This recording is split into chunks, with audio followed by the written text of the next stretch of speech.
Praise the lord. దేవునికి స్తోత్రములు కలుగును గాక. మరొకసారి ప్రభుని స్తుతిస్తూ గణపరుస్తూ మరి ఈ సమయంలో ఈ ప్రత్యేక సందర్భంలో మనం ఉన్నాం. ఒకసారి సంఘము లేచి నిల్చునవలసిందిగా ప్రభు పేరిట మీకు మనం చేస్తుంటున్నాను.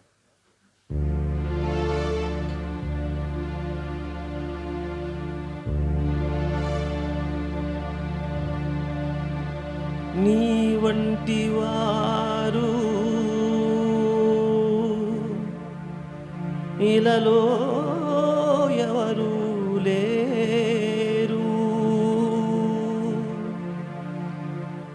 యేసయ్యా నీకిలలో సాటి ఎవరు రారు, నీకిలలో ఎవరు సాటిరారు.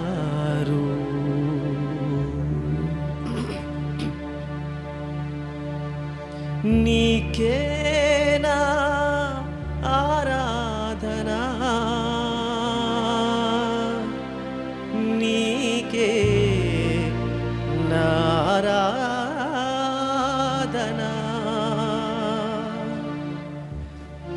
నీకే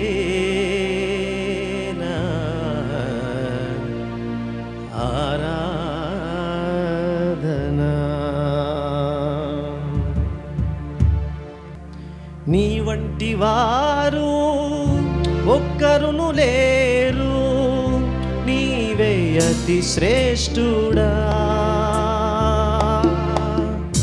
నీ వంటి వారు ఒక్కరును లేరు, నీవే అతి శ్రేష్ఠుడా. దూతగణములు నిత్యము కొలిచే నీవే పరిశుద్ధుడా. దూతగణములు నిత్యము కొలిచే నీవే పరిశుద్ధుడా. నిన్న నేడు మారని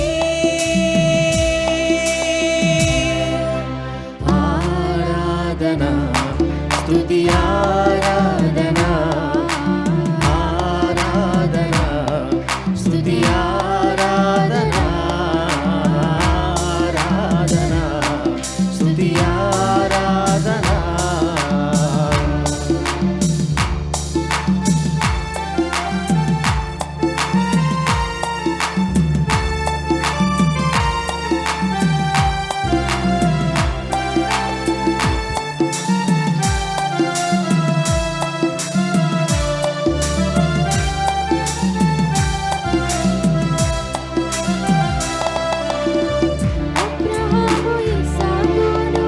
బలిచ్చిన ఆరాధన, రాళ్లతో చంపబడిన స్తెఫను వలె ఆరాధన.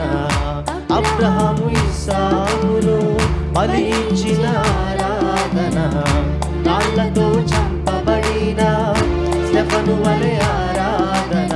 ఆరాధన స్తుతి ఆరాధన,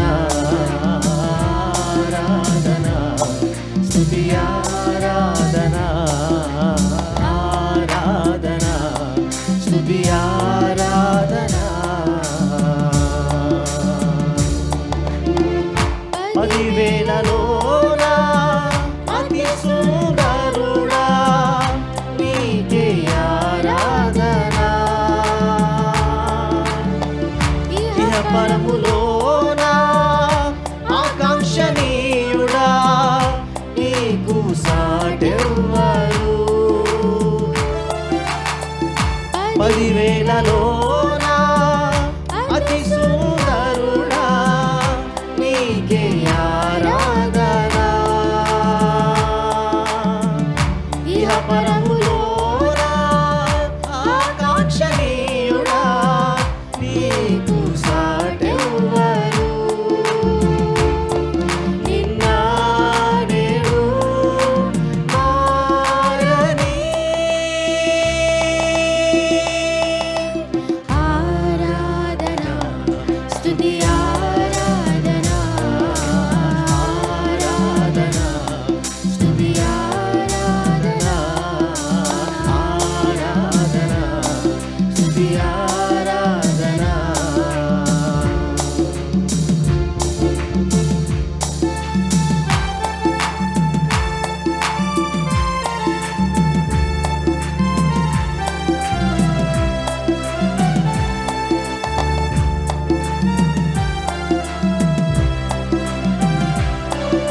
సింహపు బోనులో చేసిన ఆరాధన, వీధులలో నాట్యమాడిన దావీదు ఆరాధన.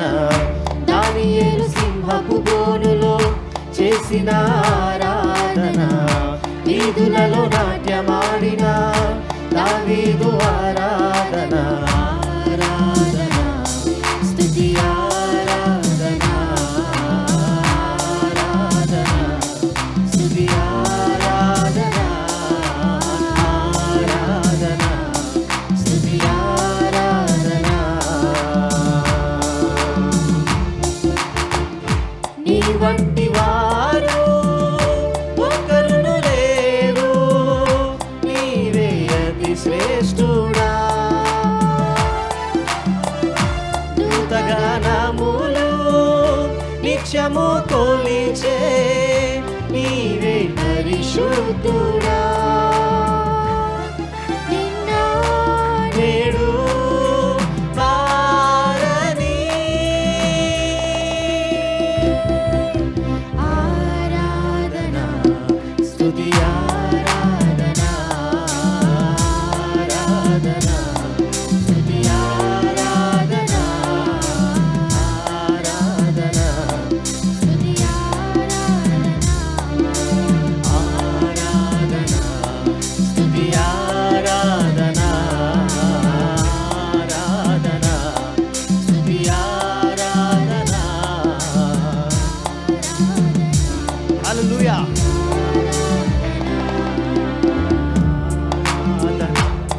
స్తుతి ఆరాధన, స్తుతి ఆరాధన, స్తుతి ఆరాధన. నీ వంటి వారు ఎవరు లేరు యేసయ్యా.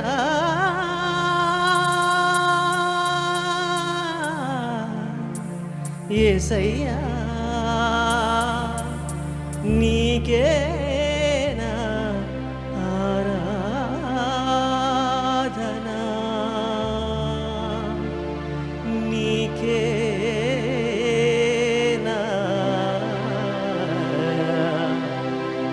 ఆరాధన.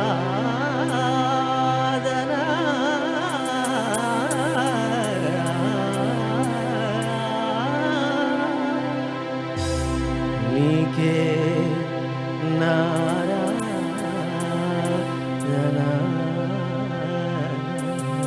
హల్లెలూయా. Praise be to you. Praise the lord. మరోసారి ప్రభుని స్తుతిస్తూ కూడి వచ్చినటువంటి మీ అందరూ కూడా ప్రభు నామములో ఈ ఉదయకాల శుభాలు తెలియజేస్తూ కొద్దిసేపు దేవుని యొక్క వాక్యాన్ని మనము ధ్యానం చేసుకుందాం. దేవుని బిడ్డలారా, మరి ఈరోజు అపోస్తుల కార్యాల గ్రంథం నుంచి 10వ అధ్యాయంలో కొన్ని విషయాలను మీతో పంచుకోవాలని నేను ఆశపడుతున్నాను. దయచేసి బైబిల్ తెచ్చినటువంటి వారందరూ కూడా అపోస్తుల కార్యాలు 10వ అధ్యాయము తెరిచి ఉంచుకోవలసింది మనం చేస్తున్నానండి. సరే, మరి ఈ యొక్క అధ్యాయంలో మనకి స్టార్టింగ్లోనే ఒక వ్యక్తి కనబడతాడు, కొర్నేలియస్. 10వ అధ్యాయము 2 నుంచి 5 వచనాలు మనం చదువుకున్నట్లయితే, అతడు తన ఇంటి వారందరితో కూడా దేవుని యందు భయభక్తులు గలవాడి ఉండి ప్రజలకు బహుధర్మం చేయించు ఎల్లప్పుడూ దేవునికి ప్రార్థన చేయవాడు. పగలు ఇంచుమించు 3 గంటల వేళ దేవుని దూత అతని యొద్దకు వచ్చి కొర్నేలి అని పిలుచుట దర్శనమందు తేటగా అతనికి కనబడెను. అతడు దూత వైపు తేరి చూచి భయపడి, ప్రభువా ఏమని అడిగాను. అందుకు దూత, నీ ప్రార్థనలు నీ ధర్మ కార్యములను దేవుని సన్నిధి జ్ఞాపకార్థముగా చేరినవి. ఇప్పుడు నీవు యొప్పెకు మనుషులను పంపి పేతురు అను మారు పేరు గల సీమోనును పిలిపించుము. ఇది మనకందరికి బాగా తెలిసినటువంటి విషయమే. కొర్నేలి శతాధిపతి, అంటే 100 మందికి పైగా అధిపతిగా ఉంటున్నాడు. ఇతను రోమన్ గవర్నమెంట్లో పనిచేస్తున్నాడు. మరి యాక్చువల్గా ఇతను ప్యాగన్ వర్షిప్ చేసేవాడు. అంటే అన్య విగ్రహారాధన చేసేటువంటి ఆయన మరి జూయిష్ రిలీజన్ అనగా యెహోవా దేవుడిని ఆరాధించడం మొదలుపెట్టాడిన. తన కుటుంబంతో కలిసి.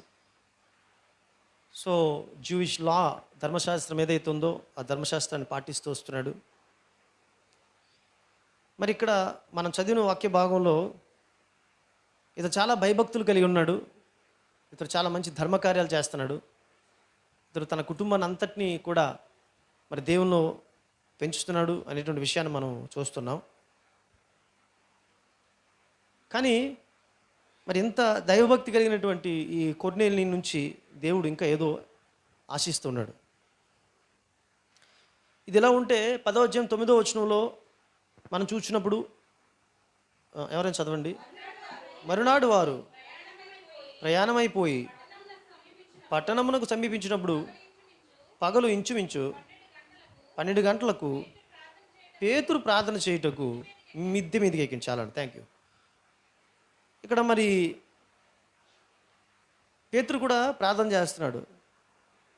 మిద్దె మీదకి వెళ్ళి ఆయన మరి పగలు 12 గంటల వేళ మరి ప్రార్థన చేస్తున్నాడు. ప్రార్థన చేసినప్పుడు ఒక దర్శనం చూశాడు. ఆ దర్శనంలో 4 చెంగులు విప్పబడినటువంటి దుప్పటి వంటి ఒక పాత్ర, ఆ పాత్రలో చతుష్పాద జంతువులు, ప్రాకిడి పురుగులు, ఆకాశ పక్షులు ఉన్నట్లుగా ఆ దర్శనంలో చూస్తాడు.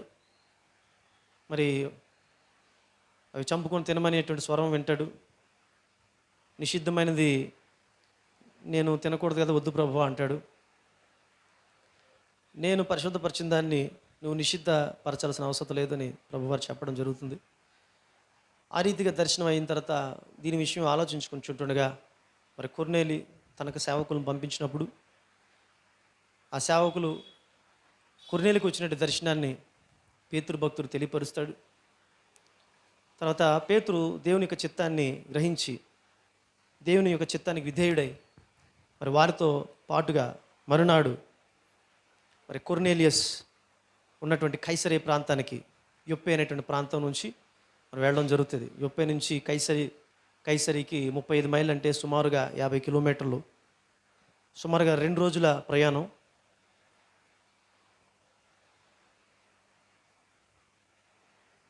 అసలు కొర్నేలియస్ విషయంలో గాడ్స్ ఇంటెన్షన్ ఏమిటి, అసలు దేవుని యొక్క ఇంటెన్షన్, దేవుని యొక్క ఉద్దేశం ఏంటి అనేది 10వ అధ్యాయం 22వ వచనంలో మనకు కనబడుతుంది. అందుకు వారు నీతిమంతుడును దేవునికి భయపడేవాడును యూదా జనులందరి వలన మంచి పేరు పొందినవాడు ఆయన శతాధిపతియకు కొర్నేలియను ఉన్నాడు. అతడు నిన్ను తన ఇంటికి పిలువనంపించి నీవు చెప్పు మాటలు వినవలనని. చాలండి, నీవు చెప్పు మాటలు వినవలని ఈ సేవకులు పేతురుతో చెప్తున్నారు అనమాట. నీవు చెప్పేటువంటి మాటలు వినవలనని దేవుడు నా యొక్క సేవకులకి దర్శనం ఇచ్చాడు, కాబట్టి మా యజమాని మిమ్మల్ని మీ కొరకు పంపించి ఉంటున్నాడు అని చెప్పడం జరుగుతుందంటే దేవుని యొక్క ఉద్దేశం ఏమిటి అంటే కొర్నేలి పేతురు చేసేటువంటి బోధ వినాలి, అది ఇంటెన్షన్. మరి దేవుని యొక్క ఉద్దేశాలు, ఆలోచనలు అంత విచిత్రంగా ఉంటాయి. యాక్చువల్గా అప్పటికే ఫిలిప్పు సువార్తలో మంచి అద్భుతమైనటువంటి పవర్ఫుల్ పరిచయం చేస్తున్నాడు. ఆల్రెడీ కైసరీలో ఫిలిప్ ఉన్నాడు, కానీ యొప్పేలో ఉన్నటువంటి పేతురుని మాత్రమే దేవుడు వాడుకుంటున్నాడు. ఈ సమయంలో ఒక్కొక్క సందర్భంలో ఒక్కొక్కరు వాడుకుంటాడు దేవుడు.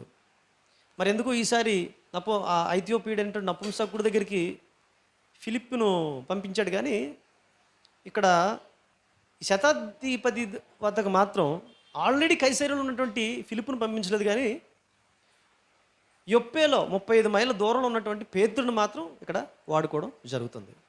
ఇది చారిత్రక సందర్భం. దేవుని ఉద్దేశం ఏమిటంటే పేతురు చెప్పేటువంటి మాటలు కొర్నేలి వినాలి. అయితే పేతురును పంపించడంలో కూడా ఒక ప్రత్యేకమైనటువంటి ప్రణాళిక కూడా దేవునికి ఖచ్చితంగా ఉంటుంది. ఎందుకంటే పేతురు యూదుడై అంటున్నాడు కాబట్టి, యూదుడైనటువంటి వాడు యేసుక్రీస్తు ప్రభువారిని గురించి సాక్ష్యము అన్యుల దగ్గర చెబితే, వాక్యము అన్యుని దగ్గర చెబితే అది ఇంకా ప్రభావితంగా ఉంటుంది, అనేకులను ప్రభావితం చేస్తుంది. అనేక అన్యులు లేదా అనేక మంది యూదులు యేసుక్రీస్తు ప్రభువారి వైపుకు చూడగలుగుటకు, తర్వాత అన్యులు యూదులు అన్యులతో సహవాసం చేయగలుగుటకు అది ఉపకరిస్తుంది అనేటువంటి ఆలోచనతో దేవుడు అక్కడ ఆల్రెడీ ఉన్నటువంటి ఫిలిప్పును కాకుండా పేతురు భక్తులను వాడుకుంటున్నట్లుగా మనము చూస్తున్నాము. మీరు అర్థం చేసుకుంటున్నారని నేను అనుకుంటాను. మరి నేను చెప్పుకుంటూ వెళ్తున్నాను, ఎందుకంటే చారిత్రక అంశాలు మీకు కొన్ని ఇవన్నీ కూడా మైండ్లో పెట్టుకోలేదు, ఫింగర్ టిప్స్లో ఉండాలి. యొప్పే అనేటువంటి ప్రాంతం ఎప్పుడు వింటున్నటువంటి ప్రాంతమే యొప్పే అనేటువంటి ప్రాంతం. తర్వాత కైసరి అనేటువంటి ప్రాంతం, కైసరి ఉండేటువంటి ప్రాంతం అనమాట కైసరి. తర్వాత మరి ఎవరు అంటే కొర్నేలియస్, ఇంగ్లీష్లో అంటే కొర్నేలి, తెలుగులో అంటాం. మరి పేతురు ఎన్ని కిలోమీటర్లు అంటే 35 మైళ్ళు దూరం ఉందని చెప్తున్నాం. ఎన్ని రోజులు పడుతుంది అంటే 2 రోజులు ప్రయాణం పడుతుంది అంటున్నాం. ఇవన్నీ కూడా జస్ట్ అలాగా మైండ్లో పెట్టుకోవడానికి ప్రయత్నం చేయాల్సిందిగా మీకు మనవి చేస్తూ ఉంటున్నాను. ఇతని భక్తి ఉంది కదా, దేవుని యందు భయభక్తులు కలిగి ఉన్నాడు కొర్నేలియస్. దేవుని పక్షంగా ధర్మకార్యాలు చేస్తున్నాడు కొర్నేలియస్. దేవుడు అంటే భయపడేవాడు. అతడే కాదు, తన కుటుంబం అంతా భయపడేటువంటిది కుటుంబం. అలాంటి కుటుంబాలు ఈ రోజున ఒకవేళ చెప్పాలనుకుంటే మన క్రైస్తవ కుటుంబాలకు కూడా లేవు. అలాంటిది దేవుడు ఇంకా పేతురు చెప్పేటువంటి మాటలు వినాలి అనేటువంటి ఆలోచనతో పేతురు భక్తుడిని కొర్నేలి దగ్గరికి తీసుకొచ్చినట్లుగా మనం చూస్తూ ఉంటున్నాం. ఏమిటి ఆయనకి అవసరం అంటే ఆయన దేవుని మాటలు వినాలి. ఎందుకు అంటే ఆయనకి రక్షణ అవసరము. ఆయనకి రక్షణ లేదా అంటే ఖచ్చితంగా ఆయన భక్తిగా ఉన్నాడు కానీ ఆయనకి రక్షణ లేదు. ఇది చాలా ఇంపార్టెంట్ పాయింట్ మనం నోట్ చేసుకోవాలా. ఆయన భక్తి ఉంది, దేవుడు అంటే భయం ఉంది, బట్ రక్షణ లేదు. ఈ రోజున చాలామంది క్రైస్తవ జీవితంలో ఇదే కొనసాగుతూ ఉంది. భక్తి ఉంటుంది, దేవుడు అంటే భయము ఉంటుంది, కానీ రక్షణ మాత్రం ఉండటం లేదు. ఈ విషయంలో చాలా సీరియస్గా మనం తీసుకోవాల్సిన అవసరం ఉంది. 11వ అధ్యాయం 14 వచ్చిన ఒకసారి చదవండి అమ్మా. నీవును ఇంటి వారందరూ ఏ మాటల వలన ఆ రక్షణ పొందుదురో ఆ మాటలు అతడు నీతో చెప్పునని. చాలా ఇది కొర్నేలియస్ గురించి చెప్తున్న మాటలు అన్నమాట ఇవి. నీవును నీ ఇంటి వారు రక్షణ పొందినట్లు అంటే ధర్మకార్యాలు ఉన్నాయి, భయం ఉంది, భక్తి ఉంది, ధర్మశాస్త్రం విషయంలో ఒక అవగాహన ఉంది, అది పాటించాలంటే ఒక తృష్ణ ఉంది. అయినప్పటికీ కూడా రక్షణ లేదు. దానికి కారణం ఏంటి అంటే అక్కడ కొర్నేలియస్ దగ్గరికి వచ్చిన తర్వాత ఆయన ఇంట్లో పేతురు ప్రసంగం చేస్తాడు. ఏం ప్రసంగం చేస్తాడు అంటే అంత యేసుక్రీస్తు ప్రభు గురించి ప్రసంగం చేస్తాడు.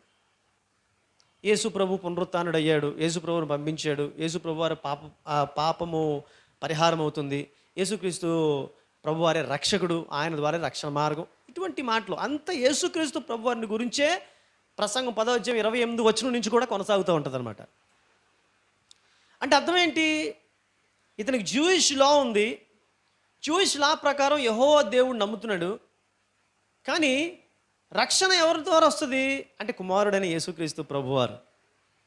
అనగా నేనే మార్గం సత్యము జీవము, నా ద్వారా తప్ప ఎవరిని కూడా తండ్రి యొద్దకు రారేనడు అని 14వ అధ్యాయం 6వ వచనం యోహాను సువార్తలో చెప్పినటువంటి ఆ మాట మనం గ్రహించినప్పుడు యేసుక్రీస్తు ప్రభువారిని గురించినటువంటి యేసు ప్రభువారి గురించి విన్నారు.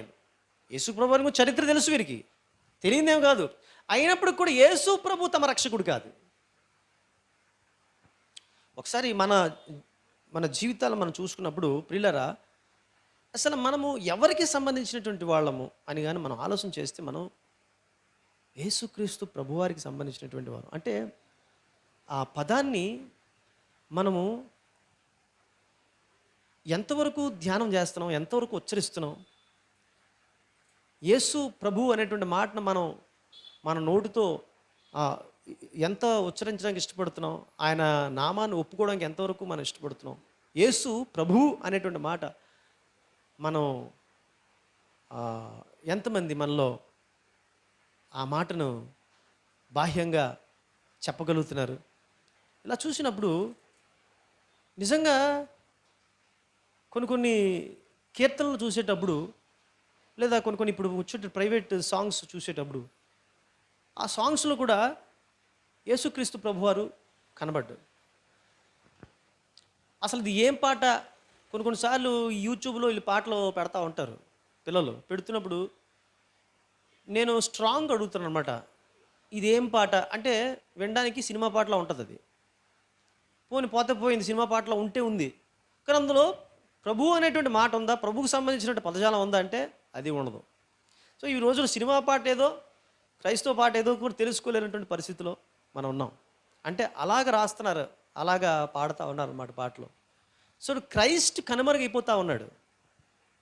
ఇది మనం చాలా జాగ్రత్తగా, ఇది అపవాది చాలా చాలా తెలివిగా మనల్ని బోల్తా కొట్టిస్తూ ఉన్నాడు అనమాట. అంటే ఎంత భక్తి ఉన్నప్పుడు కూడా, ఎన్ని గంటలు ప్రార్థన చేసినప్పుడు కూడా యేసుక్రీస్తు ప్రభువుని గురించి సరైనటువంటి ఒక అవగాహన కానీ లేకపోయినట్లయితే, యేసు ప్రభు నా రక్షకుడు అనేటువంటి ఆలోచన ఎప్పటికప్పుడు సింహావలోకనం చేసుకోలేకపోతే, మన భక్తి, మన చర్చికి రావడం, మన ప్రార్థనలు చేయడం అన్నీ వ్యర్థమే. కొర్నేలియులాగా మనకు భక్తి ఉంటే సరిపోదు, రక్షణ కావాలా. ప్రఖ్యాతిగాంచినటువంటి మహా గొప్ప దైవజనుడు, ఇంగ్లాండ్ పరిస్థితిని గొప్పగా మార్చేసినటువంటి జాన్ వెజ్లీ, అతడు గొప్ప మిషనరీగా పనిచేశాడు. మిషనరీగా పనిచేస్తున్న కాలంలో అతను చాలామందికి యేసుక్రీస్తు ప్రభువారిని గురించి, రక్షణ గురించి ఆయన ప్రకటన చేస్తున్నాడు. కానీ అతనికి మాత్రం యేసుక్రీస్తు ప్రభువారు రక్షకుడు అనేటువంటి అవగాహన లేకుండానే ఆయన ప్రసంగాలు చేస్తున్నాడట. ఆయన ఒకరోజు లండన్లో ఆయన ఒక మీటింగ్లో పాల్గొంటే, అందులో ఒక ఆయన మార్టిన్ లూథర్ రాసినటువంటి రోమా పత్రిక మీద రాసినటువంటి కామెంటరీ చదువుతున్నాడంట.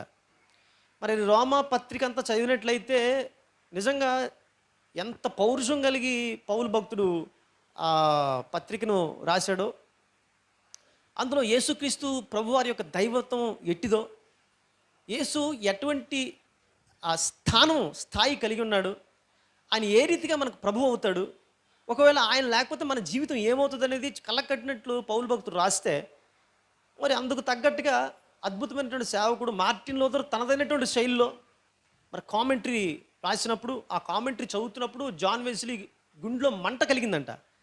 ఒక్కసారిగా తను ఆలోచనలు పడిపోయాడట. నేను ఎంత గొప్ప దేవసేవకుడిగా నేను కొనసాగుతూ ఉన్నాను, అందరికీ యేసుక్రీస్తు ప్రభువారు రక్షకుడు అని నేను ప్రకటన చేస్తూ ఉన్నాను, కానీ ఆ యేసు నాకు రక్షకుడు కాలేదే అని అదే సమయంలో పశ్చాత్తాపం చెంది, ప్రభువా ఇది మొదలుకొని నీవే నా రక్షకుడు అని చెప్పి ఆయన పరిపూర్ణ విశ్వాసం ఉంది, ప్రభు ఇక్కడి నుంచి నీ అందే రక్షణ ఉందనేటువంటి విషయం ముందుగా నేను దాన్ని ఆకలింపు చేసుకొని నేను ఇతరులకు నేను ప్రకటిస్తానని చెప్పి అక్కడి నుంచి తీర్మానం చేసుకున్నాడట. అలా తీర్మానం చేసుకున్న తర్వాత తన పరిచర్య స్టార్ట్ చేసిన తర్వాత ఒక అద్భుతమే ఇంగ్లాండ్ ప్రాంతం అంతా కూడా జరిగింది. మనకందరికి బాగా తెలిసినటువంటి విషయమే. ఇంగ్లాండ్ మెథడిస్ట్ సంఘానికి అతడు ఆద్యుడు. మరి మెథడిస్టు సంఘం ప్రపంచంలో ఎంతో గొప్ప సంఘంగా విరాజిల్లుతుంది. అది మన యావత్ క్రైస్తవ్యానికి అది గర్వకారణం. ఇంగ్లాండ్లో దుర్భరమైనటువంటి పరిస్థితులు, భయంకరమైనటువంటి పాపస్థితి ఉన్నప్పుడు ఆ పాపపు స్థితి నుంచి ప్రజలు బయటపడగలిగారు, రాజులు బయటపడగలిగారు. ఒక గొప్ప క్రైస్తవ దేశంగా ఈ రోజున విరాజిల్లుతుందంటే అది దేవుని యొక్క ఉచితమైనటువంటి అద్భుతమైనటువంటి కృప. మరి దేవుని సేవకుడైనటువంటి జాన్ వెస్లీ గారి ద్వారా, తన తమ్ముడైనటువంటి చార్లెస్ వెస్లీ గారి ద్వారా అద్భుతమైనటువంటి పరిచయం చేయడం ద్వారా ఇంగ్లాండ్ స్థితిగతులు మార్చేశాడు. అందులో కీలకమైనటువంటి పాత్ర పోషించింది ఆ రోజు ఆయన చేసుకున్నటువంటి తీర్మానం, ఆయనలో ఉన్నటువంటి లోపం ఏమిటో గ్రహించినటువంటి విధానం, యేసుక్రీస్తు ప్రభువారిని తన సొంత రక్షకుడిగా పరిపూర్ణంగా విశ్వసించినటువంటి సందర్భం. కాబట్టి ఈ రోజున మనం అనుకుంటాం, ప్రియమైన దేవుని బిడ్డలారా, సో యేసుక్రీస్తు 10వ అధ్యాయం 43వ వచనంలో ఒక మాట అంటాడు, చూడండి. ఆయన యందు విశ్వాసం ఉంచువాడెవడో వాడు ఆయన నామము మూలముగా పాప క్షమాపణ పొందును. అంతే, ఇంకంతకు మించి ఇంకో పవర్ నాశించాల్సిన అవసరం లేదు. పాపాన్ని క్షమించగలిగేటువంటి శక్తి యేసుక్రీస్తు ప్రభువారికి మాత్రమే ఉంది. యేసుక్రీస్తు ప్రభువారు ఆయన కార్చినటువంటి రక్తము ద్వారా మాత్రమే మనకి పాప క్షమాపణ వస్తుంది. పాప క్షమాపణ లేకుండా మనకి ఎన్నున్నా ఏమున్నా అంత వ్యర్థమే. ఎందుకంటే ఒకవేళ ఎంత భక్తి సలిపినప్పుడు కూడా పాప క్షమాపణ లేకపోతే, యేసు లేకపోతే పాప క్షమాపణ లేదు, పాప క్షమాపణ లేకపోతే రక్షణ లేదు, రక్షణ లేకపోతే నీకు నాకు నిత్య జీవము లేదు. ఆ నిత్య జీవకర్త యేసుక్రీస్తు ప్రభువారు, ఆ ప్రభువారిని మనం విశ్వసించినట్లయితే మనము నిత్య జీవానికి వారసులు అవుతాం. మన పాపానికి క్షమాపణ మనము పొందుకుంటాం. దేవునికి స్తోత్రములు కలుగును గాక. So Jesus, the name of Jesus itself is a power, a big power. నేను అనుకుంటాను ఇప్పుడు కానీ ఉన్నటువంటి పరిస్థితుల్లో ఆఫ్ఘనిస్తాన్లో ఉన్నటువంటి ప్రజలు కానీ యేసుక్రీస్తు ప్రభువారిని కానీ నమ్ముకొని యేసు ప్రభువారి యొక్క నామంలో కానీ వారు ప్రార్థన చేయగలిగితే ఒక అద్భుతం దేవుడు చేయగలుగుతాడనేటువంటి ఒక నమ్మకం ఎందుకు నాకు అనిపిస్తూ ఉంది. ఎందుకంటే ఆ నామం ఉచ్చరించడంతో ఒక అద్భుతం జరుగుతుంది. అర్ధరాత్రి సమయంలో ఏదైనా ఒక సమస్య వచ్చి ఊరికి గిలగిలగిల కొట్టేసుకోవడం కంటే ఆ సమయంలో యేసు నామాన్ని జపించడం చాలా అవసరం. యేసుక్రీస్తు ప్రభువారి నామాన్ని, యేసుక్రీస్తు ప్రభువారి రక్తాన్ని, యేసు రక్తం, యేసు రక్తం. చూడండి ఎంతమంది దెబ్బలు తగిలేసినప్పుడు ఇమీడియట్గా విత్ ఇన్ ఫ్రాక్షన్ ఆఫ్ సెకండ్స్లో యేసు రక్తం, యేసు రక్తం, యేసు రక్తం అన్నప్పుడు ఎంతమంది స్వస్థత. మన కుటుంబ జీవితాల్లో కూడా మనం దీన్ని అన్వయిస్తూ ఉంటాం కదా. అన్వయించుకున్నప్పుడు యేసు రక్తాన్ని జపించినప్పుడు, యేసు రక్తాన్ని ఉచ్చరించినప్పుడు ఒక అద్భుతమైనటువంటి శక్తి రిలీజ్ అవుతుంది. దాని ద్వారా గొప్ప స్వస్థతలు, కార్యాలు జరుగుతాయి. కానీ ఇప్పుడు ఉన్నటువంటి మోడర్న్ మనుషులు, మోడర్న్ పిల్లలు ఎవరు కూడా యేసు నామం అనేటువంటిది జపించడానికి ఇష్టపడరు. యేసు అనేటువంటి పదం చాలా చీప్గా కనబడుతుంది. అసలు చీప్గా కనబడడానికి యేసు అనేటువంటి పదం మన తెలుగు పదం కూడా కలుపుకొని మన తెలుగు చీప్ అనుకోవడానికి. మన తెలుగు ఎలాగా మనకు చీపే. మన తెలుగు మాట్లాడడం కంటే ఇంగ్లీష్ మాట్లాడడం గొప్ప కదా. సరే, యేసు అనేటువంటి పదం అది తెలుగు పదం కాదు, అది గ్రీక్ పదం. ఈసూస్ అనేటువంటి గ్రీక్ పదం నుంచి వచ్చింది యేసు. యేసు అనేది తెలుగు పదం ఏమి కాదు, అది ఈసూస్ నుంచి వచ్చినటువంటిది ఆ పదం అది. సో మనం జీసస్ అనడానికి ఇష్టపడతాం కానీ యేసు అనడానికి మాత్రం ఇష్టపడం. ఓ జీసస్ క్రైస్ట్ అనడానికి మనం ఇష్టపడతాం, కొంచెం మోడర్న్గా ఉంటుంది కాబట్టి. కానీ యేసు, యేసయ్య అనడానికి మాత్రం మనం సిగ్గుపడతాం.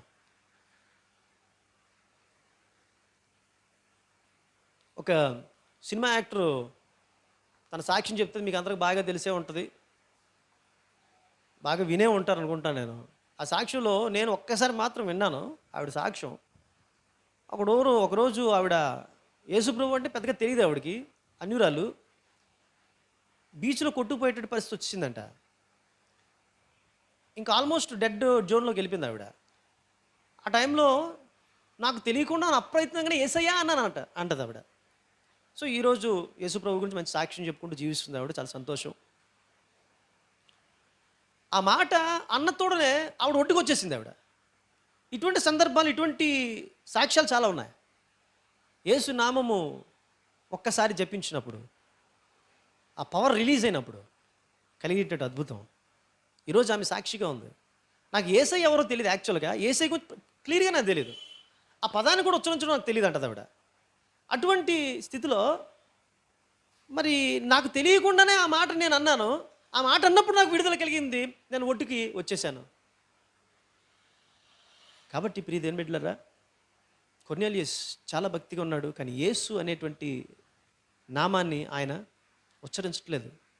యేసు వలన రక్షణ ఉంది అనేటువంటి, యేసు వలనే రక్షణ వచ్చింది, యేసుక్రీస్తు ప్రభువు వారి రక్తం వల్లనే రక్షణ ఉంది అనేటువంటి ఆలోచన ఆయనకి లేదు. జూయిష్ లా వలన రక్షణ ఉంది అనేటువంటి ఆలోచనలో ఆయన ఉన్నాడు. ధర్మశాస్త్రం పాటిస్తే రక్షణ అనేటువంటి ఆలోచనతో ఆయన ఉన్నాడు.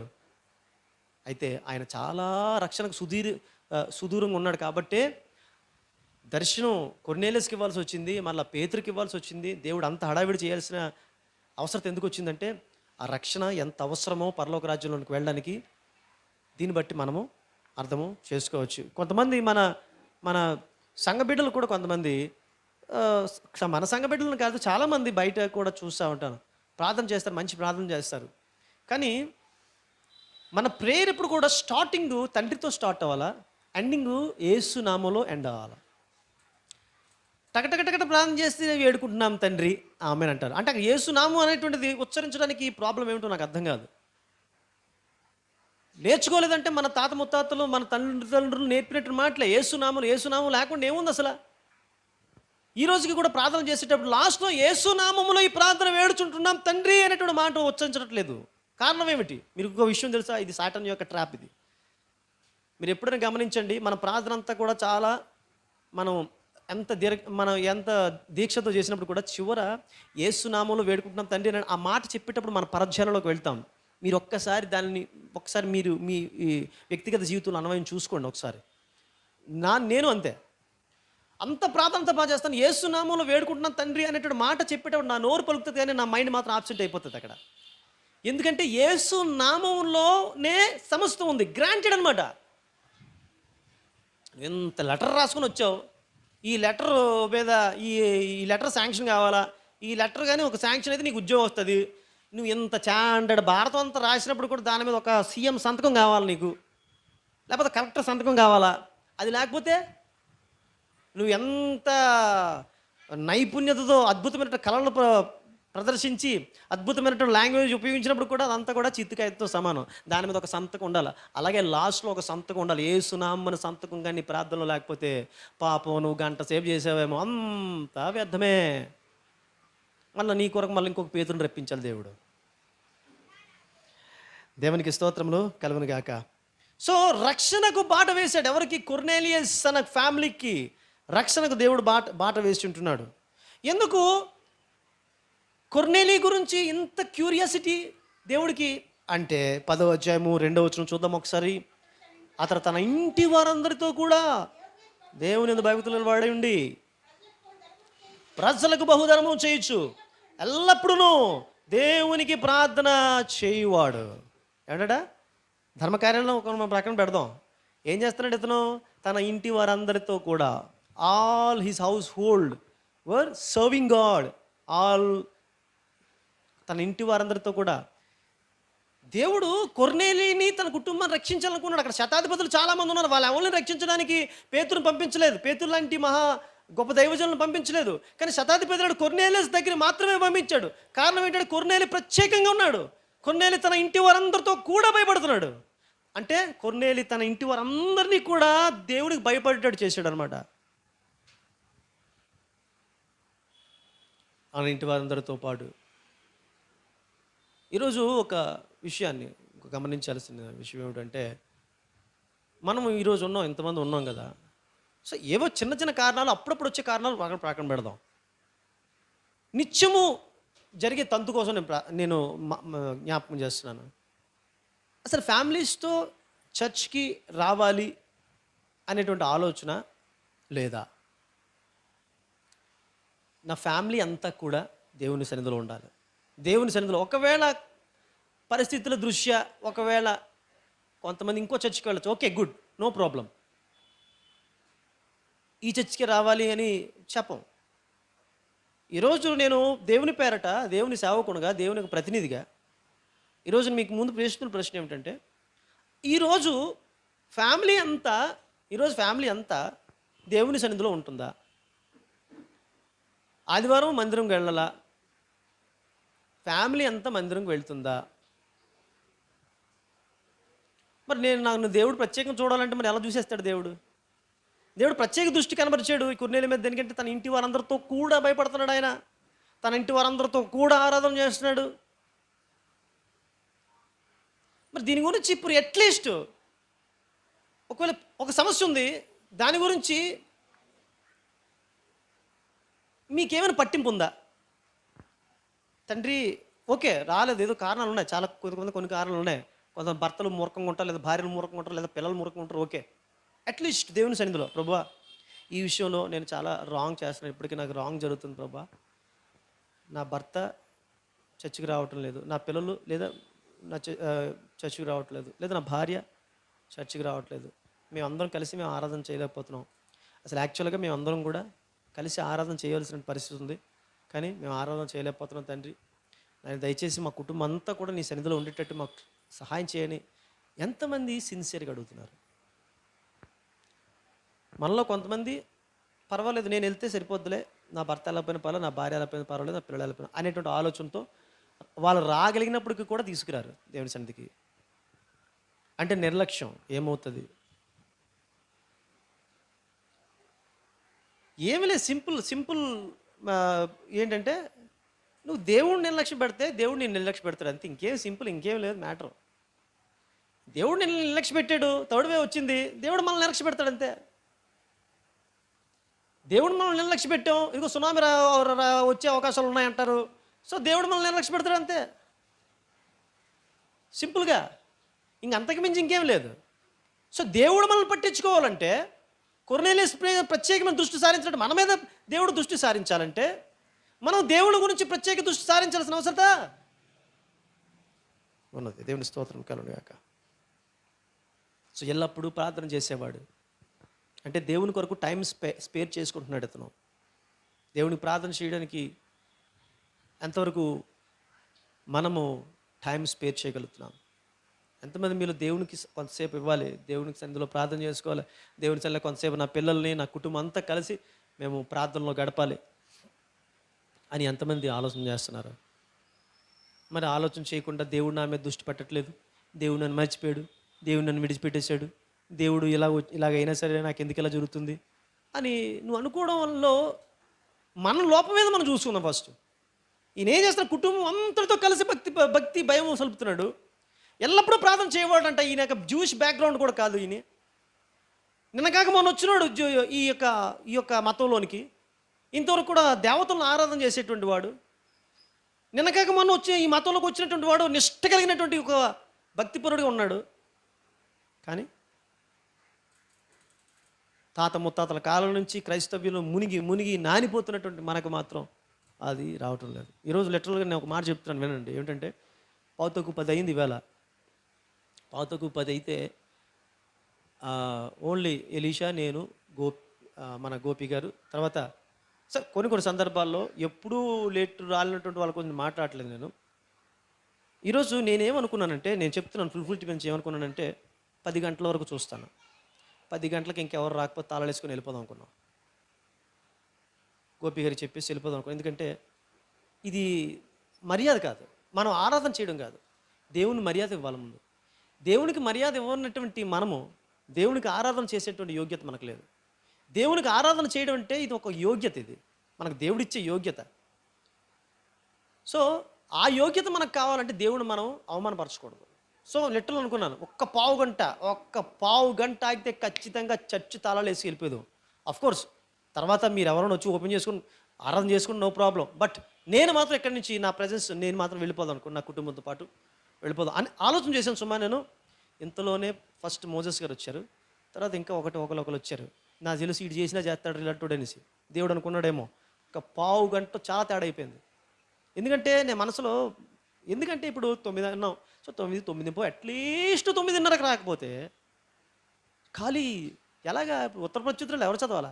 ఆఖరికి ఈవిడ చదివింది మా పాప. సో అప్పుడు ఎవరు లేరు, మళ్ళా చదవాలా? ఎంత దారుణమైనటువంటి పరిస్థితి చెప్పండి. సో దేవుని పట్ల ఆసక్తి, దేవుడు అతను ప్రత్యేకంగా చూడాల్సినటువంటి అవసరం వచ్చింది. సో ఎప్పుడైతే అతని గురించి, దేవుని గురించి ఆసక్తి కలిగి ఉన్నాడో, దేవుడు అతని పట్ల, అతని కుటుంబం పట్ల దేవుడు ఆసక్తి కనపరిచాడు.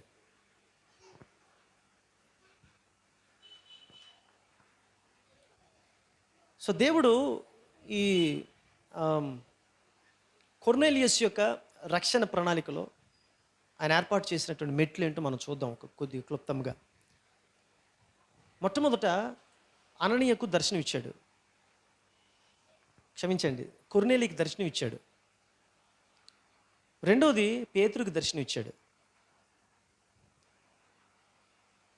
సో పేతురుకు దర్శనం అంటే ఇది పేతురు దర్శనం ఏమని ఇచ్చాడు? నువ్వు కొర్నేలియస్ దగ్గరికి వెళ్ళాలి, ఇది దర్శనం. అంటే ఈ దర్శనం సామాన్య దర్శనం కాదు, పేతురుకు ఒక పెద్ద ఛాలెంజ్ ఇది.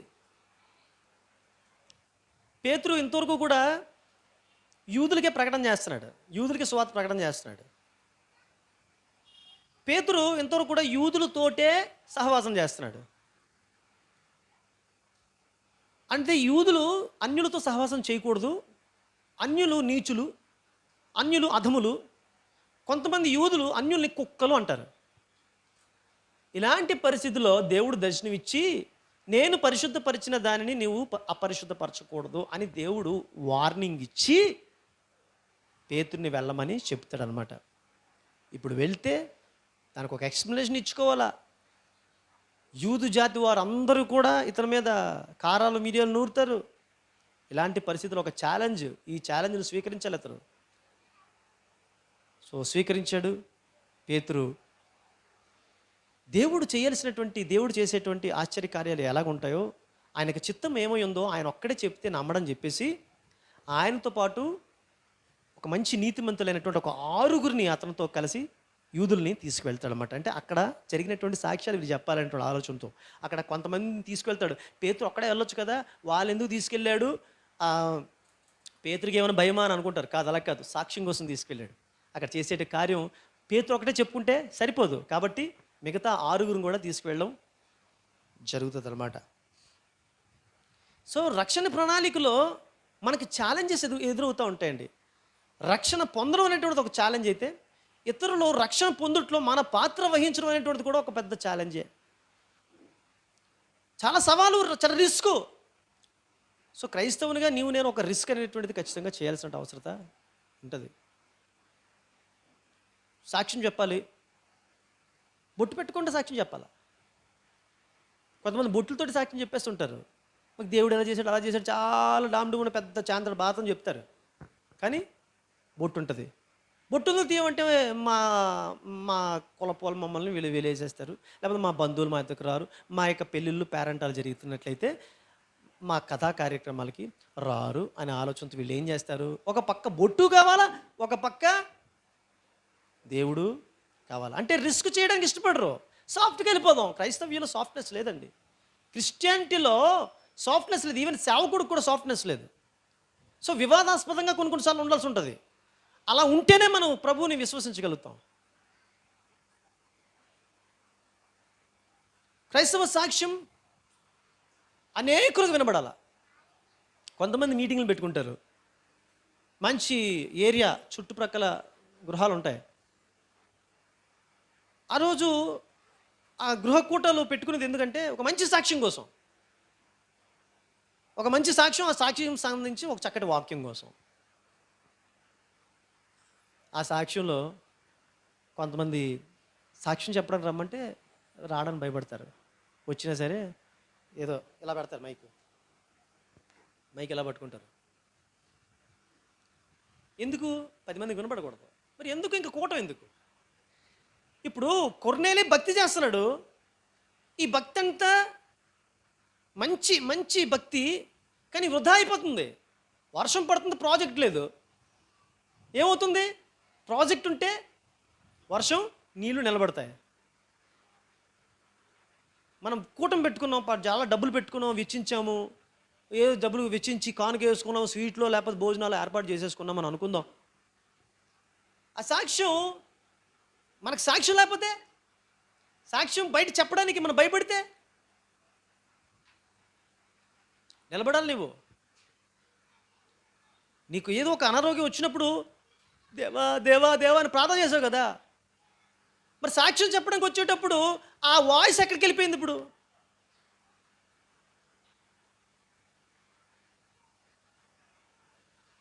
సో దేవుడు ఒక ఛాలెంజ్ మనకి ఇచ్చాడు. రక్షణ ప్రణాళికలో దేవుడు మనకు ఒక మనము సవాళ్ళను ఎదుర్కొంటూ ఈ రక్షణ మార్గంలో ముందుకు వెళ్ళాల. అనేకుల రక్షణకు మనం దోహదపడాల. కొర్నేలికి రక్షణ అవసరం అయితే, కొర్నేలి రక్షణ విషయంలో పేతురు తన పాత్రను వహించాల. సంఘంగా మన స్వరక్షణ కోసం, స్వీయ రక్షణ కోసం ప్రయాసపడాలా. రెండవది, ఇతరులు రక్షించబడ్డానికి మన వంతు ప్రయత్నము మనము చేయాల. మైక్ పట్టుకోవాలా. దేవుడు ఏం చేశాడో చెప్పు. దేవుడు నీ పట్ల ఎంత ప్రేమ కలిగి ఉన్నాడు, అంత ఇబ్బందికరమైన పరిస్థితుల్లో నేను ఎలా ఆదుకున్నాడు దేవుడు. నా దేవుడు అని నువ్వు చెప్పినప్పుడు ఆయన ఎంత సంతోషిస్తాడు. సో పేతురుని అదే చెప్తున్నాడు, పేతురు నువ్వు వెళ్ళాలి, నువ్వు సాక్ష్యం చెప్పాలి, నువ్వు వాక్యము చెప్పాలి. అక్కడ యూదుల నుంచి నీకు సమస్య రావచ్చు, ఎవరి నుంచే నీకు సమస్య రావచ్చు, నీకు సొంత ఇంటి వారి నుంచి నీకు సమస్య రావచ్చు, సొంత జాతి వారి నుంచి సమస్య రావచ్చు. అయినప్పటికి కూడా కొర్నేలి రక్షణ పొందడం కోసం నీవు సాక్షిగా ఉండాలి. నీవు అన్యులతో సహవాసం చేసి తీరాలి. నీవు సహవాసం చేయడం ద్వారా రాగల దినాల్లో అనేక యూదులు అన్యులతో సహవాసం చేయాలి. అందరూ కలిసి దేవుణ్ణి ఆరాధన చేయాలి. ఇక్కడ యూదులని గ్రీసు దేశస్తులని ఏమాత్రం భేదం లేదు. అందరూ పాపము చేసి దేవుడు అనుగ్రహించు మహిమను పొందలేకపోతున్నారు. కాబట్టి అందరికీ రక్షణ అవసరమే. అందరూ ఇతరుల రక్షణ కోసం పాటు పడాల్సిన అవసరత ఉన్నది. ఎవరు ఎక్కువ ఎవరు తక్కువ అనేది లేదు. అందరూ దేవుని దృష్టిలో సమానము అనేటువంటి ఆలోచన గుప్పించడం కోసం పేతురు భక్తుడిని దేవుడు కైసరైకి పంపించుంటున్నాడు. దేవునికి స్తోత్రములు కలుగునుగాక. ఇకపోతే రక్షణ ప్రణాళికలో ఏర్పాటు చేసిన మెట్లు మొట్టమొదటిది కొర్నేలికి దర్శనం, రెండవది ఏంటంటే పేతురుకు దర్శనం ఇచ్చాడు, మూడవది అక్కడ కార్యము, ఒక గొప్ప కార్యం జరిగింది. 10వ అధ్యాయము 44 నుంచి 45 ఎవరైనా చదవండి అమ్మా. పేతురు ఈ మాటలు ఇంకా చెప్పుచుండగా అతని బోధ విన్నవారందరి మీదికి. చూసారా ప్రియమైన దేవుని బిడ్డలారా, దేవుని యొక్క చిత్తం నెరవేరుస్తుంటున్నప్పుడు దేవుని కార్యాలు ఎలా జరుగుతాయో పరిశుద్ధాత్మ అనుభవాన్ని వీరు కలిగి ఉంటున్నారు. ఎంతవరకు కూడా ప్రార్థనలు చేశారు, కానీ ఇంతవరకు కూడా పరిశుద్ధాత్మ అనుభవం ఏంటో తెలియదు. పరిశుద్ధాత్మ అనుభవంతో వారు భాషలు మాట్లాడుతున్నారంట. పరిశుద్ధాత్మ అనుభవంతో వారు సంతోషంతో పులకరించిపోతున్నారు వాళ్ళు. ఇంతకీ అక్కడ అందరూ అంటున్నాడు కదా, అందరూ ఎవరండి? అక్కడ ఉన్నటువంటి కుటుంబస్తులందరూ కూడా. అంటే కొర్నేలి, ఒక సేవకుడు ఏమని రాస్తాడంటే, కొర్నేలి తన కుటుంబము తన బంధువులందరూ కూడా పిలిచేశాడు.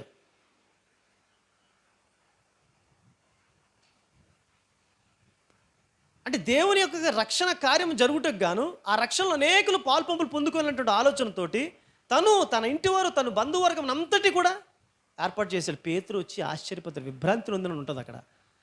పేతురు ఆశ్చర్యపోతాడు, ఎంతమంది ఉన్నారా, ఎంతమందిని ఏర్పాటు చేశారా, ఇంతమందికి వాక్యం చెప్పేటప్పుడు భాగ్యం నాకు దేవుడు ఇచ్చాడని పులకరించిపోతాడు. పేతురు స్టార్ట్ చేస్తాడు, ఇక వాక్యం చెప్తాడు. మధ్యలోకి వచ్చేసరికి పేతురు మధ్యలో ఉన్నప్పుడే పరిశుద్ధాత్మ చేత నింపబడి దేవుడు స్తుతించడం మొదలు పెడతారు.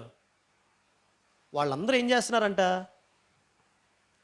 ఉన్నవారందరి మీదకి కాదు, అక్కడ ఏముంటుంది, విన్నవారందరి మీదకి. ఇది చాలా ఇంపార్టెంట్. విన్నవారందరి మీదకి అంటే దేవుని వాక్యము వినటం వలన ఏమొస్తుంది, విశ్వాసం వస్తుంది. విశ్వాసం వచ్చినప్పుడు మనతో దేవుడు కనెక్ట్ అవుతాడు. సో హోలీ స్పిరిట్ చేత మనం నింపబడతాం అనమాట. వీరందరూ కూడా విశ్వాసులు అయ్యారు. వీరు వాక్యం విన్నారు. ఆ వాక్యం విని యేసు ప్రభువును అప్పటికప్పుడే వారు స్వీకరించారు. స్వీకరించినప్పుడు పేతురు వాక్యం ఇంకా చెప్తున్నాడు, ఇంకా ముగించలేదు. అప్పుడే ఇంకా పరిశుద్ధాత్మ చేత వారు నింపబడినట్టు సందర్భాన్ని మనము చూస్తాము. సో పరిశుద్ధాత్మ చేత నింపబడడం అంటే దేవుని యొక్క గొప్ప బహుమానం పొందుకోవడం అనమాట. అతను పరిశుద్ధాత్మతో నింపబడడం దేనికి సాదృశ్యం అంటే దేవుడిచ్చేటువంటి మంచి గిఫ్ట్స్ని పొందుకోవడం అనమాట. మీరు ఎవరంట,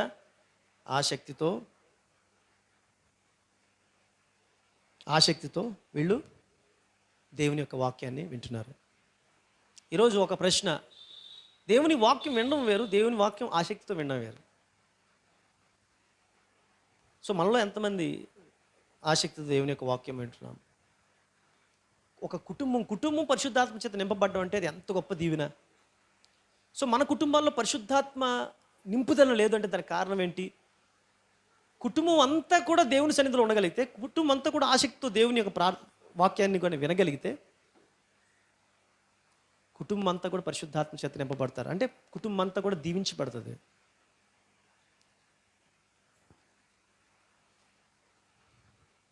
దేవుని యొక్క వాక్యాన్ని వీళ్ళు ఆసక్తితో ఆలకిస్తున్నారు. మన కుటుంబాల్లో మన పిల్లలు గొప్ప ఉన్నత స్థితిలోకి వెళ్ళాలని మనం అనుకుంటున్నాం. దానికోసం చాలా డబ్బులు ఖర్చు పెడుతున్నాం, పెద్ద స్కూల్స్లో చదివిస్తున్నాం. ఒకటి మిస్ అయిపోతున్నాం మనం. నా పిల్లలు దేవుని వాక్యాన్ని ఆలకించాలనేటువంటి ఆలోచన మిస్ అయిపోతున్నాం. అవునండి.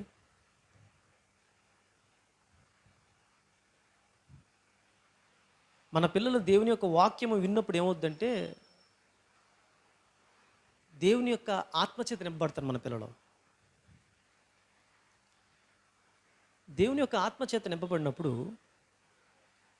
మన పిల్లల కోసం స్పెషల్ సీట్స్ ఎత్తుక్కోక్కర్లే. లక్షలు కట్నాల కోసం దాచుకోవాల్సిన అవసరం అంతకంటే లేదు. చాలా జాగ్రత్తగా గుర్తించండి, గమనించండి. ఇది లైఫ్ పాయింట్స్, ఇవి మిస్ కాకండి. మన పిల్లలు దేవుని యొక్క వాక్యాన్ని చాలా జాగ్రత్తగా ఆలకించేటట్లు మనం చేయగలిగితే, ఆ వాక్య ప్రకారంగా వారు జీవించగలిగేటట్లుగా మనం చేయగలిగితే, వాళ్ళ కోసం స్పెషల్ సీట్స్ కోసం మనం ఏం వెతుక్కోక్కర్లేదు, వారి భవిష్యత్తు కోసం మనం స్పెషల్గా వెతుక్కోక్కర్లేదు. దేవుడు ఒక స్థాయికి తీసుకెళ్ళిపోతాడు వాళ్ళని. మనం ఇవ్వగలిగే దేవుడు తెలుసండి, ఒక మంచి భయము, ఒక భక్తి, దేవుని పట్ల శ్రద్ధ, ఆసక్తి. ప్రతి ఆదివారం అట్లీస్ట్ ఫస్ట్ మీ పిల్లలకి ఆదివారం ప్రసంగం లేకపోతే మీరు ఎన్ని టీవీలో చూడండి, ఎంత పెద్ద పెద్ద దైవజనుల యొక్క వాక్యాలు వినియండి, వేస్ట్, పనికిరావు. ఎందుకంటే దేవుడు ఒక సంఘాన్ని ఏర్పాటు చేశాడు. ఒక సంఘాన్ని ఏర్పాటు చేసినప్పుడు ఆ సంఘానికి సంబంధించిన బిడ్డలు రావాలా. ఆ బిడ్డలు వారి కుటుంబం అంతా కూడా దేవుని సన్నిధికి రావాలా. మందిరంలో దేవుని యొక్క సన్నిధిలో వారు దేవుని యొక్క వాక్యము ఆలకించాలా. దాని ద్వారా గొప్ప ఆశీర్వాదం వస్తుంది. ఈరోజు చాలామంది ఏమనుకుంటున్నారంటే, చర్చికి వెళ్ళకపోయినా పర్వాలేదు, మాకు చాలా ఛానల్స్ ఉన్నాయి, చాలా పెద్ద పెద్ద దైవజనులు ఉన్నారు, పెద్ద పెద్ద మోతుబార్ దైవజనులు ఉన్నారు, పెద్ద పెద్ద బిల్డింగ్స్లో ఆరాధన చేసేటువంటి పెద్ద పెద్ద దైవజనులు ఉన్నారు. అంటే మన యొక్క ఆలోచన అంతా కూడా ఎలాగుంటుందంటే, దేవుని సన్నిధికి వెళ్ళినా వెళ్ళకపోయినా పర్వాలేదు. సో ఇలాంటి ఆలోచనలతో మన పిల్లలు ఎదుగుతున్నారు. ఈవేళ మమ్మీ ఈవినింగు పలానా వాళ్ళ వర్షిప్ వస్తుంది మమ్మీ, నేను అది చూసుకుంటానులే. మోసపోతున్నారు, పాడైపోతున్నారు మీ పిల్లలు. లిటరల్గా చెప్తున్నాను, నేను ఒక సేవకుడుగా లిటరల్గా చెప్తున్నాను. ఎంత పెద్ద దైవజనుడి తలక కార్యక్రమాలు మీరు టీవీలో చూడండి, నీకు సంబంధించిన మందిరంలోకి వచ్చి నువ్వు దేవుడిని కానీ నీ బిడ్డలను కానీ చేసుకోకపోతే నీ పిల్లలకు భవిష్యత్తు లేదు. 100% నేను గ్యారంటీ చెప్తాను. నేను దేవుడి దగ్గర ఆయుష్ ఇస్తే మీ ముందే ఉంటాను, ఆ తర్వాత నన్ను ప్రశ్నించుకోవడం మీకు ఇంకేమీ అవకాశం లేదు. అందుకే ఈరోజు మన పిల్లలు, ముఖ్యంగా ఆడపిల్లలు పర్వాలేదు కానీ మగపిల్లలు చర్చలకు రారు. వాళ్ళకి అట్లీస్ట్ ఆన్లైన్ ఆరాధన కూడా ఉండదు వాళ్ళకి. ఒకవేళ దేవుని సన్నిధికి రాకుండా ఆన్లైన్ ఆరాధన చేసినా వేస్ట్. కుటుంబం అంతా ఏం చేస్తుంది అక్కడ? ఆసక్తితో ఆలకిస్తున్నారు వాక్యం. ఇప్పుడేమవుద్దో, ఇప్పుడేం చెప్తావు? మన వాళ్ళు పబ్జీ గేమ్ ఆడినప్పుడు మాత్రం చాలా ఆసక్తిగా ఆడతారు, కళ్ళు గిల్లు పోయేటట్లు. కానీ దేవుని యొక్క వాక్యాన్ని మాత్రం అంత ఆసక్తిగా ఆలకించరు. సో దేవునికి సంబంధించినటువంటి మాటలు చెప్పబడుతున్నప్పుడు మన కుటుంబాల్లో మనం పెట్టుకునే కూటాలు ఉంటాయి కదా, ఆ కూటాలు చెప్తున్నప్పుడు మన పిల్లలు ఊరిగా తిరుగుతూ ఉంటారు స్వీట్ల కోసం, ఆటల కోసం. చర్చిల్లో పెడుతున్నప్పుడు, కార్యక్రమం పెడుతున్నప్పుడు కూడా మన పిల్లలు అక్కడికి వెళ్తే తిరుగుతూ ఉంటారు. వాక్యం చెప్తున్నప్పుడు తిరగకూడదు. వాక్యం చెప్తున్నప్పుడు ఖచ్చితంగా దేవుని సన్నిధిలో దేవుని యొక్క వాక్యాన్ని ఆలకించడం వల్ల వారు ఆశీర్వాదవంతులు అవుతారు. వాళ్ళ కోసం, వాళ్ళకి అనారోగ్యాల కోసం, వాళ్ళకి సీట్ల కోసం, వాళ్ళకి కీట్ల కోసం ఫీట్లు పాటలు చేస్తావు. నువ్వు ఏమి చేయక్కర్లేదు, చక్కగా నీ బిడ్డలు కూర్చోబెట్టి వాక్యం వినిపించు అంతే. పాస్టర్ గారు చెప్పేటాడు వాక్యం వినిపించు. ఆ వాక్యం ద్వారా దేవుడు మాట్లాడతాడు, ఆశీర్వదిస్తాడు దేవుడు. వాళ్ళు ఏం చేయలేదు, పరిశుద్ధాత్మ రావడం కోసం వాళ్ళు ఏం చేయలేదు, ఎంతట్లేదు, పెద్ద పెద్ద వర్షిప్పులు చేసేసి ఇంకెంతట్లేదు, అలా ఆలకిస్తున్నారు నోరు ఎలబెట్టి. వారు వింటున్న కొలితే కూడా వారిలో ఒక ఉత్సాహం వస్తుంది. మాకు గొప్ప రక్షకుడు దొరికాడనంటే ఒక సంతోషం కలుగుతుంది. ఆ సంతోషంలో వారు దేవుణ్ణి స్వీకరించినతోనే యేసుక్రీస్తు ప్రభువు అని అనగానే హల్లెలూయా హల్లెలూయా హల్లెలూయా అని చెప్పి వీళ్ళు పరిశుద్ధాత్మ చేత నింపబడ్డారు. పేతురు ఆపేశాడు ప్రసంగం. అక్కడ పేతురుకి ఏం కావాలా? అదే కావాలా. ఆయన ప్రసంగం చేస్తున్నప్పుడు ఆ స్పిరిట్ కావాలనే కదా.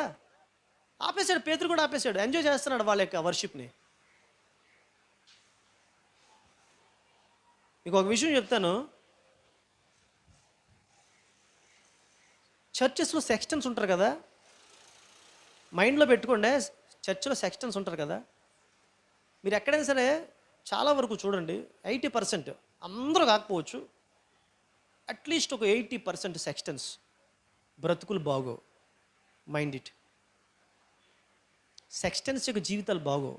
చర్చ్ సెక్షన్స్ వాళ్ళు చాలా పని చేస్తారు చర్చ్కి, బట్ వాళ్ళ ఫ్యామిలీ లైఫ్ చూసేటప్పుడు, వాళ్ళ ఇండివిజువల్ లైఫ్ చూసేటప్పుడు బాగోదు. కారణం ఏంటంటారు? దానికి కారణం ఏంటంటే చాలా పనులు చేస్తారు వాళ్ళు. కింద మీద పడిపోయి ఈడి బ్యాగ్ ఆడి బ్యాగ్ ఎత్తేసి దించేసి తెగ కష్టపడిపోతూ ఉంటారు అన్నమాట. ఆడికి ఏమి ఉండదు అంటే దేవుడి వాక్యం ఉండదు. వాళ్ళ ఇళ్ళల్లో వాళ్ళ ఫ్యామిలీస్లో సమాధానం ఉండదు. గుర్తుంచుకోండి, వాళ్ళ ఫ్యామిలీస్లో సమాధానం ఉందో అయితే వాళ్ళ ఫ్యామిలీలో రోగిష్ఠులు అయిపోతారు. వాళ్ళ ఫ్యామిలీస్లో చాలా లాసెస్, ప్రశాంతత, మనశ్శాంతి ఉండదు. దానికి కారణం ఎవడో తెలుసండి? దేవుని వాక్యం ఉండదు. వీడికి తెల్లవారు లెగిస్తే వీడి దగ్గరికి ఆడి దగ్గరికి వెళ్ళి వాడిది వీడి దగ్గర, వీడిది వాడి దగ్గర చెప్పుకోవడమే పని. కొంతమంది మంచోళ్ళు ఉన్నారు, కాదంట్లా. అయినప్పటికీ కూడా వాళ్ళకు ఒకటి ఉండదు. ఏమిటి తెలుసండి? వాక్యము ఉండదు. వాళ్ళు అనుకుంటారు మేము చర్చి పనులు చాలా చేసేస్తున్నాం కాబట్టి మాకు వాక్యం అవసరం లేదు. ఇలాగే మన మన ట్రెడిషన్లో ఉన్నటువంటి మన పెద్దలు ఏం చేశారు తెలుసా అండి? పాడు చేశారు మన సంఘాన్ని, పాడు చేశారు లిటరల్గా. నువ్వు వినక్కర్లేదులే, నీకు రక్షణ అవసరం లేదులే, నువ్వు మా పనులు చేస్తే చాలు అనేటువంటి ఆలోచనతోటి సెక్స్టల్ని వాక్యం విన్నెవరు. కొంతమంది వాళ్ళు వినరు, ఒకరు వినాలనుకున్నా సరే వాళ్ళు విన్నెవరు. కానీ వినాలని నేను అనుకుంటే మాత్రం ఖచ్చితంగా నేను వినగలను. అయ్యా ఇప్పటివరకు పని చేశాను, ఒక్క గంట నాకు వదిలేయండి, ఈ గంట వాక్యం వింటాను, ఆ తర్వాత మీ ఇష్టం, మీ ఏ ఊడికలు చేయమంటే ఆ ఊడికలు చేస్తాను, ఒక్క మాట చెప్పమంటే వాళ్ళ జీవితాలు బాగుంటాయి. వాళ్ళ జీవితాలు. కారణం దేవుడు వాక్యం వినరు వాళ్ళు. నేనంత సీరియస్గా, నేనంత కంఠోపాఠంగా ఎందుకు మాట చెప్తున్నాను? దేవుని వాక్యాన్ని ఆసక్తిగా వినటువంటి వారి జీవితాలు బాగోవు. సిల్లిగా తీసుకోవద్దు. బాగోవండి, 100%. బాగోవాలా? వాక్యం జాగ్రత్త వినాలా, దాన్ని చక్కగా దాని ప్రకారం జీవించాలా.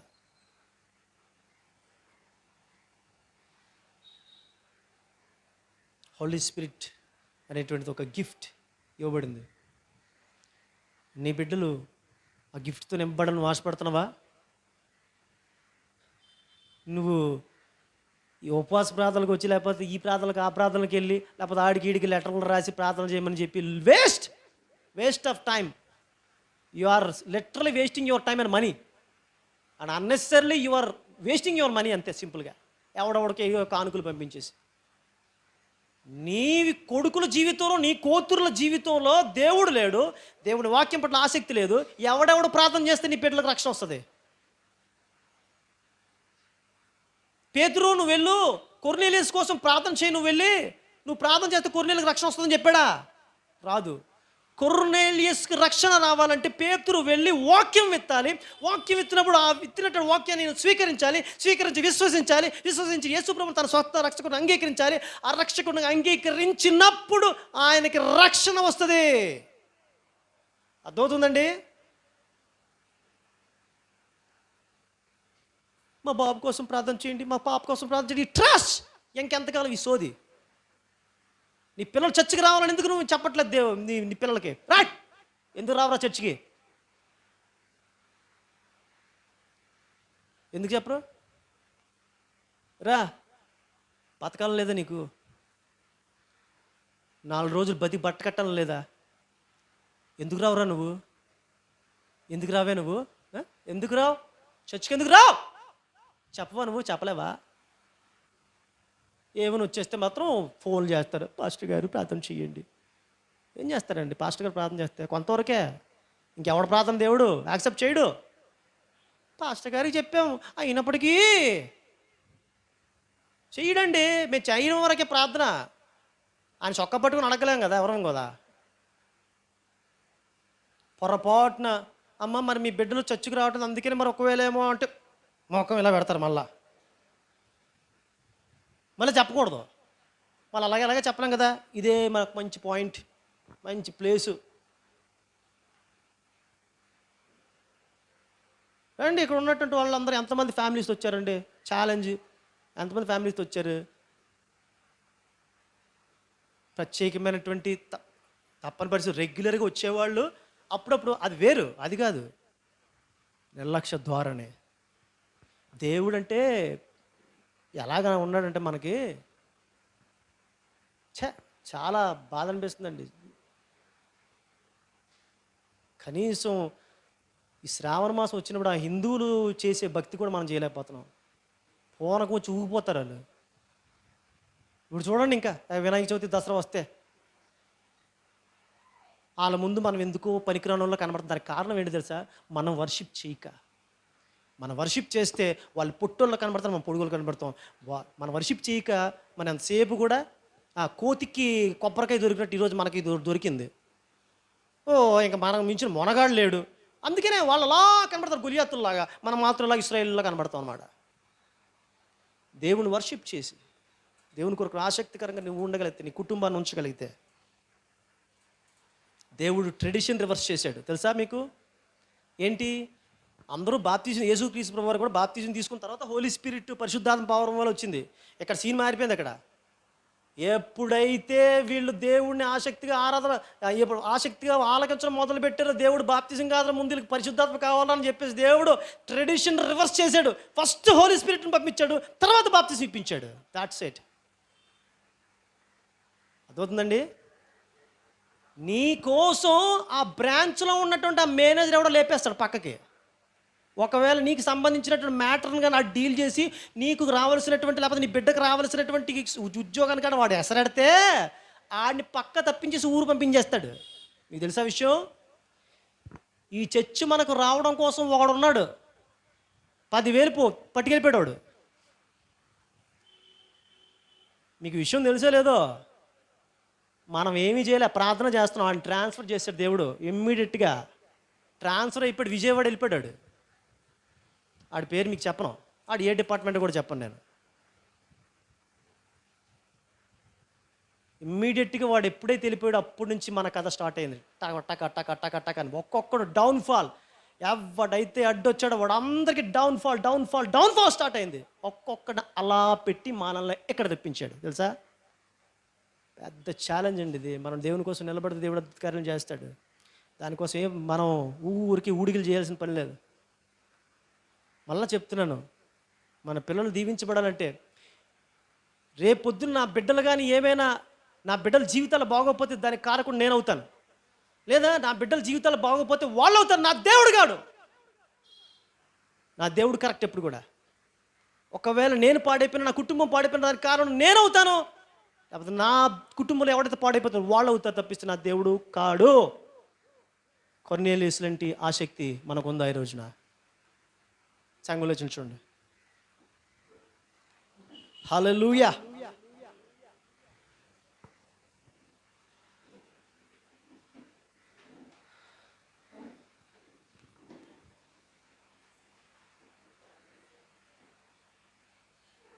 నిశ్శబ్దం పాటిద్దాం ఒకసారి.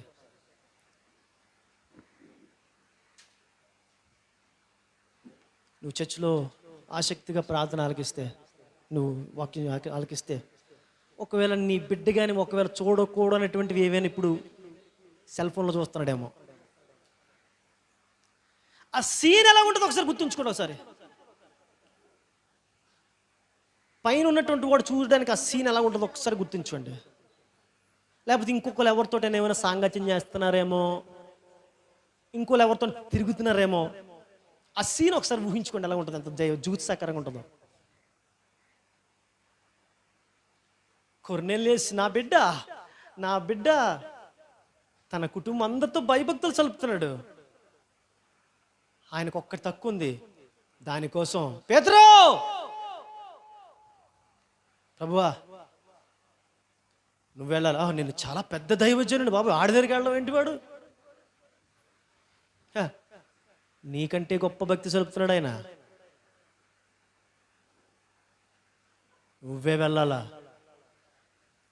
ఎంత గొప్ప దైవజనులు అక్కడ ఉన్నప్పటికీ నాకు అనవసరం, నువ్వు టాప్ మోస్ట్ దైవజనుడు అనుకుంటా కదా, నిన్నే పంపిస్తున్నాను నేను అని పేతురుని పంపించాడు కొర్నేలి దగ్గరికి.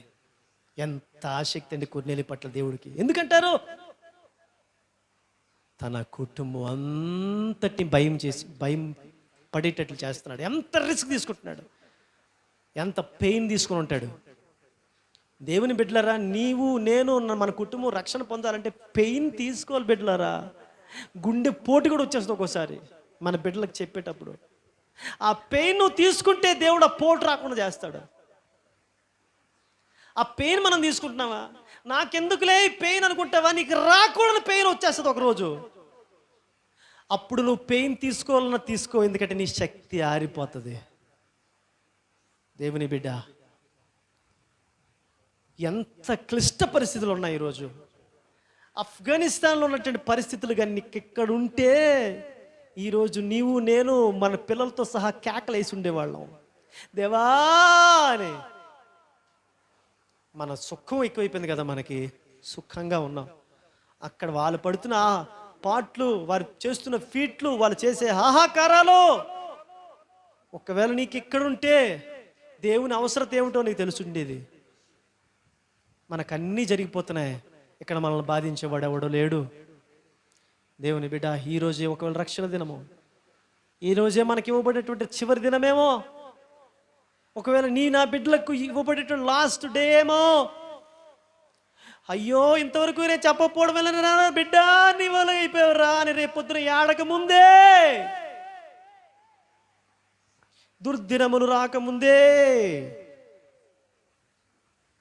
సూర్యుడు చీకట్లు కమ్మక ముందే, ఇప్పుడు వీటిలో నాకు ఇష్టం లేదు అని నువ్వు మాట చెప్పక ముందే, నీ బాల్య దినమునందే నీ సృష్టికర్తను జ్ఞాపకము చేసుకో, స్మరణకు తెచ్చుకో. వాక్యం చెప్తా ఉంది.